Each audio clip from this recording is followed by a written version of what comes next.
tudo bom? Eu sou Cristiane Lianza, sou fisioterapeuta em neurologia, psicoterapeuta e consteladora familiar original Hellinger.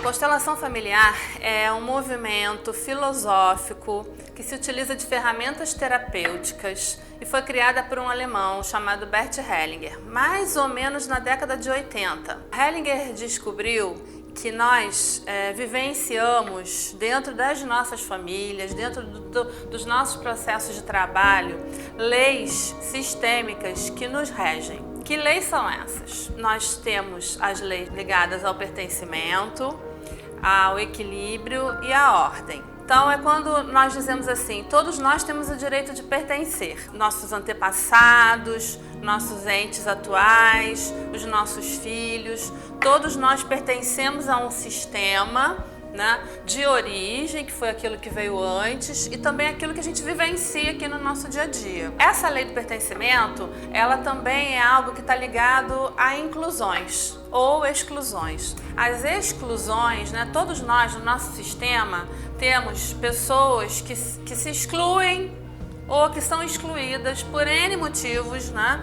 Por mortes, por suicídios, por tragédias, por acidentes, por doenças graves. Ele diz que quando essas mortes ou quando essas exclusões não são honradas, nós não vivenciamos um luto verdadeiramente, alguém no sistema futuro, né, lá na frente, nossos filhos, alguma geração futura vai viver por essa pessoa que não foi vista, não foi olhada. E isso tudo está ligado ao inconsciente do cliente, do inconsciente familiar, junto com o consciente do sistema, daquilo que está em volta de nós. Temos uma outra lei, que é a lei do equilíbrio / compensação. Hellinger percebeu que nós precisamos ter um equilíbrio entre o dar e o receber, que na linguagem sistêmica alemã, né, se nós formos traduzir, é entre o dar e o tomar, porque nós dizemos que sistemicamente que o receber é mais passivo.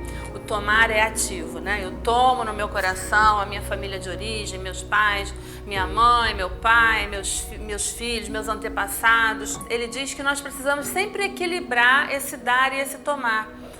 Existe até uma outra sub-lei dentro da lei do equilíbrio, que está dentro das ordens da ajuda, que diz: eu só posso dar aquilo que eu tenho, eu só posso querer receber aquilo que é necessário. Se eu começo a dar mais do que eu posso e querer receber mais do que eu necessito, eu entro em desequilíbrio sistêmico. E como é que é essa história da compensação? O fenômeno que vai acontecendo vai fazendo com que coisas vão entrando nas nossas vidas, coisas, pessoas, situações, agradáveis ou desagradáveis, porque Hellinger tem algo que ele diz assim, a grande alma, né, que seria a psique humana, ela não discerne entre o certo e o errado, entre o bem e o mal, entre o bom e o ruim. Ela vai compensando para que o movimento continue acontecendo. Então, as compensações, elas podem vir muito ruins para se desequilibrarem e desequilibrarem o nosso sistema e a gente vai seguindo, né, de uma forma desordenada, ou elas podem vir de uma forma que quando a gente traz esse desequilíbrio, o entendimento do desequilíbrio à tona, essas compensações elas acabam sendo boas para nós. É aquela história que a gente fala assim,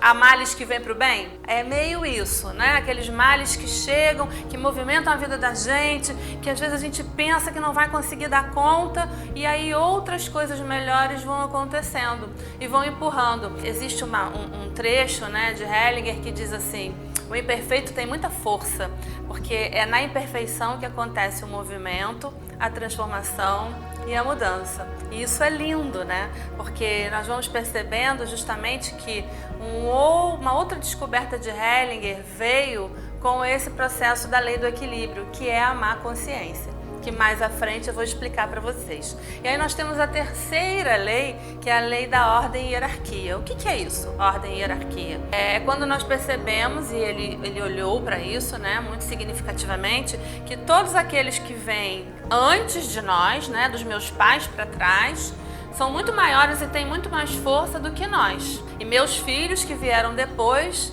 também eu tenho mais força e sou maior do que os meus filhos. O que significa isso, né? Nos sistemas, o que vai acontecendo é que, também de acordo com a segunda lei, né, quando a gente começa a desequilibrar o sistema, de que forma a gente desequilibra o sistema? Meu pai e minha mãe foram pessoas que trouxeram muitas dificuldades para mim ao longo da minha vida, mas eu amo meus pais mesmo assim. E aí eu preciso começar a ficar muito forte. Eu preciso, a minha alma começa a querer buscar ficar muito grande e maior para eu conseguir dar conta do que os meus pais trouxeram de dificuldades para mim. Então eu vou impetuosa e quero ganhar muito dinheiro, eu quero conquistar muitas coisas, eu quero ter tudo que eu não consegui ter através deles, eu vou ficando grande demais. E aí eu fico muito maior do que meus pais. E isso, apesar de ser algo bom, porque me traz evolução, né? Eu ganho dinheiro, eu construo coisas, mas isso também me traz um certo cansaço interno. É como se eu quisesse ficar sempre salvando a minha família, o meu pai e a minha mãe. E muitas vezes, assim, a maioria das vezes, a gente fica tão grande que começa a virar os pais dos nossos pais. Então fica tudo fora do lugar, né? Como que isso vai ser compensado no meu sistema? Talvez eu vou ter um filho ou uma filha que, para compensar esse meu desrespeito ao meu sistema, para compensar esse desequilíbrio que eu gerei, eles vão buscar na vida deles pessoas muito mais fortes que talvez que os façam sofrer. Ou eles vão querer ficar muito maiores ainda do que eu para compensar isso, como se as almas dessas crianças dissessem assim: mamãe, para compensar tudo isso que você fez com os seus pais, por esse desequilíbrio na ordem, a gente fica maior ainda para mostrar para você o que você traz. Então as leis sistêmicas, elas são muito importantes para a gente entender todo esse desenrolar, né? São as ordens do amor. Ele chama de ordens do amor.